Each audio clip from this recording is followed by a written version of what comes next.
Submission Red. This is Yvonne Hey, and what's up, Winfrey. everybody? How you guys doing? So, Yvonne, we're so excited to get to interview you. We're just really excited about the group and you being on tour. So, we're just going to get started. Yeah. For those who don't know, can you just explain who Submission Red is and how did you get your name? Well, Submission Red is a Christian rock group, and we've been all over the country, and God has blessed us to be from Seattle to Key West, New York City to Los Angeles. Yeah, it's funny when people talk about the intelligence of Christianity or even the common sense or anything like that, because Submission Red is submitting to the red letters in the Bible. And I will say that around the country, even when, we even have a new song on this CD, and I said, hey, I'm dedicating this song to my atheist friends. And I got a lot of them. Got a lot of atheist friends. And I tell them, even when I tell them about Jesus and the things that he said and the way that he said it, it's sort of hard for them to even deny it. The thing is that our goal has been to be a bridge for the unchurched to reach the church. So Submission Red is not only, a rock group. You guys are involved with great charitable works, and I hear that you have a charity. So could you explain more about that? It's interesting because we were talking about influences before, and there was another actually big influence, believe it or not, and that's Bono, believe it or not, from U2. And the reason why I always have respected Bono, even since I was little, is he has always put his work, the charity, always came before the music. Yeah. And anyone who knows Submission Red knows that our foster care ministry is always the flag behind and in front of, just like it just all surrounds the music. Yeah. So sometimes you might hear, many people around the country, you might have actually hear of us through the foster care ministry before they hear the music. Wow. I have the privilege of serving God as a foster parent, and it was about 92, but 90 kids. The other cool thing is that my 2 sons were adopted out of foster care. They go on the road with the band, and they're homeschooled, and they are. I guess it was really. I guess I really haven't given them as much credit as they deserve, because I say they're a part of the ministry, and more, especially as foster care, just totally, like I said, just starts to really become this thing that's so important to me, and letting people know about it. They are the ministry. When did you come to know and accept the Lord in your own heart? Well, the way that I came to know Christ, and that's a funny story, because it's not a musical instrument. It's not a musical influence, even though he's cool and everything. But it actually came, believe it or not, from Elvis. I'm about to show my age here, and but anyway, so I was 6 years old, 1977. Do the math and whatever, and and it was Pat Robertson or something. She was always watching 700 Club, and I was watching it with her, and they said, oh, today the king died, and I was like, oh, mommy, what king died today? What king? And she said, oh, it was Elvis, and he was a king, but with music. And she knew that would get me, because I was already doing that little guitar stuff and piano stuff, and she said to me, yeah, he died, but even this king, he died on the throne, but the throne he died on was the toilet. And she liked him. It wasn't about that. It was just about, hey, it's still an earthly person, king. And then I just said, hey,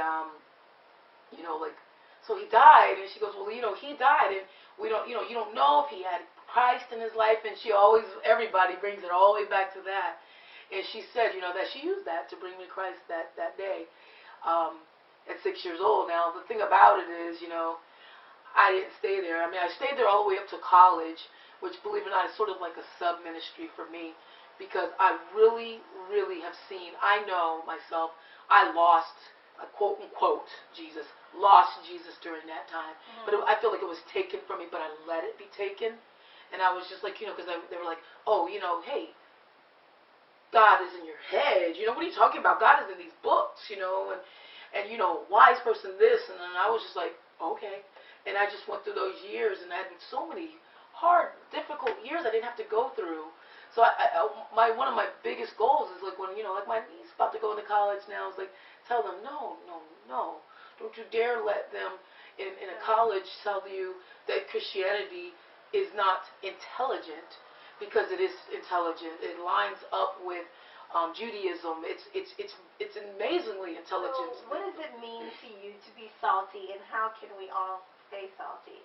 That's good, and I love the name. I love the name of the magazine, because I think for us, sometimes people see, even as I'm talking here, I gotta be honest. I love all my Christian brothers and sisters, but sometimes people say you're not Christian enough, and sometimes people say you're too Christian. And wait a minute now, I gotta. For me, I know that, we aren't in the church. And when I mean that, I'm in the church. I go to Celebration Church here in Jacksonville, but I'm talking about our music. A lot of people have said, what is it, WWJD? Well, I've said it on many radio interviews. People hear it all the time. That Submission Red says WWJB, and that's where would Jesus be? And we are where Jesus would be, and that's the way I feel. Like we'll do Wednesday night church service. We'll play that worship music. Thursday night youth group. Friday night we might be in a bar, playing in a bar. Hard Rock Hotel, Atlanta, Miami. Saturday night, usually like a youth concert or something like that. Sunday morning church again. So we feel that staying salty for us is that we are in a bar and we are still the same way that we are in the church. And that's what we really have tried to be, and that's what we've tried to do. So where we're in a bar, we might be jumping up crazy, and people are like, I'm being real honest, and we have like drunk people that be singing, please God, show me a sign. They don't even know. They're just like, sing with me. And then afterwards, we come up, we have some real intimate conversations up in a bar.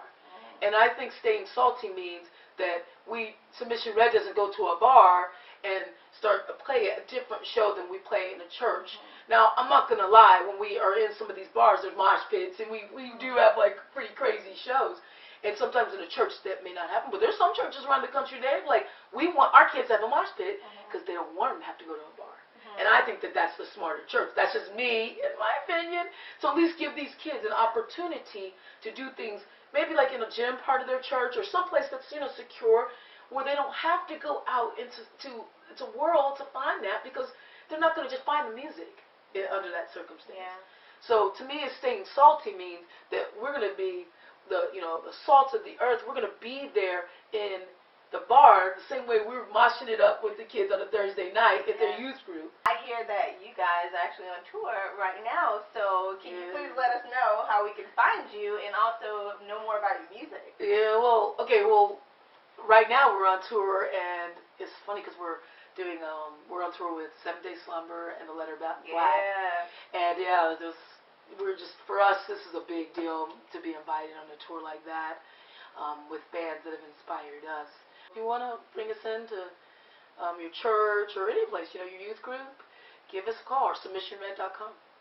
Well, Yvonne, we are so excited for what's going on with you. I'm really excited to see how Submission Red does in these next few months and years. You guys are just doing so great around the country. Oh, man, we were blessed. Yeah, we here at Salty, we wish you the best. We pray that the Lord bless you on your journey. And we're going to sign off, guys. This has been Salty Up Close with Yvonne Winfrey from Submission Red. And remember, stay salty, y'all. You know what's up.